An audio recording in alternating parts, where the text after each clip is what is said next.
This smoke bush growing in this shrub border has been absolutely spectacular this year, and we just wanted to show you it at its absolute peak. It's just starting to drop its leaves now, but it's been a flame red colour for the last 2 weeks. And if you can't grow aces, this is one of the alternate choices that you may want to explore. Slow growing, small tree really rather than a shrub, downy blossomly flower that have shed all over the garden earlier in the season, but the spring growth's beautiful, and now this is really what it's all grown for. Let me go around the other side and just show you it. I've got a little bit of the sunset just still coming on. Here we go from the other side. We get a dual aspect of this shrub. In front of it we've got a prunus with climbing roses or ramblers running through them. Underneath this border is quite problematic. I think I've shown you this earlier in the spring. We've got some lovely azaleas which really are a day-glow display when they come out, but the border itself underneath has been very difficult because of the overgrowth and the dryness, particularly this year.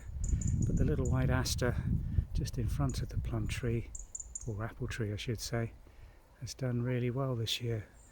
But this time of year it's all about that fantastic fire glow smoke bush doing its thing. Absolutely beautiful. The new garden borders here in the old swimming pool site still looking good. Catmints have been absolutely incredible all season, planted gradually from rooted side shoots or cuttings. They've filled in along these paths, completely covering the flint boulders that we've placed to edge the borders. Sedum autumn joy just starting to finish its colour burst this year, and the roses still a few buds, but not an awful lot coming on. I've got a couple more lemon trees and I'm going to take into the conservatory over the next day. They've done very well out here. It's been a cracking season for anybody growing lemons in pots in the UK. This dry, warm weather has been exactly what they've wanted and what we so rarely get in a season here.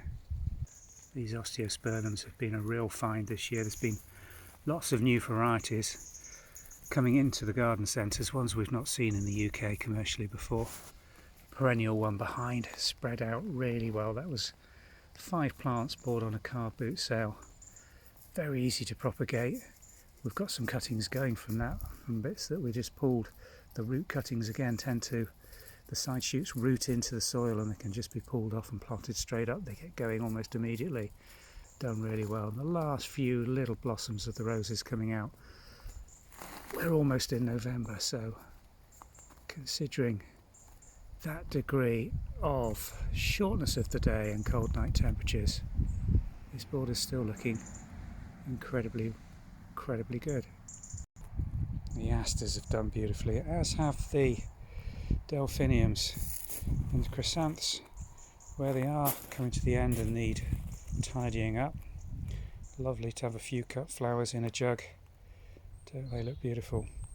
Got a few other things just around the side of the house to show you. These are my all-time favourite autumn flowering bulbs. Nerines, lovely, tall, rich pink, held so nicely up. Just look at that pyracantha fruiting on the back, flowered, and set these gorgeous fruits all along the stems.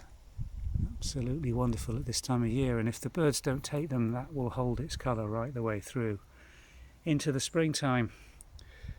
He's enjoying a little run round the garden.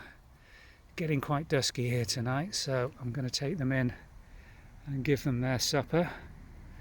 And for one greedy spaniel, that'll be a great relief. Thanks for watching.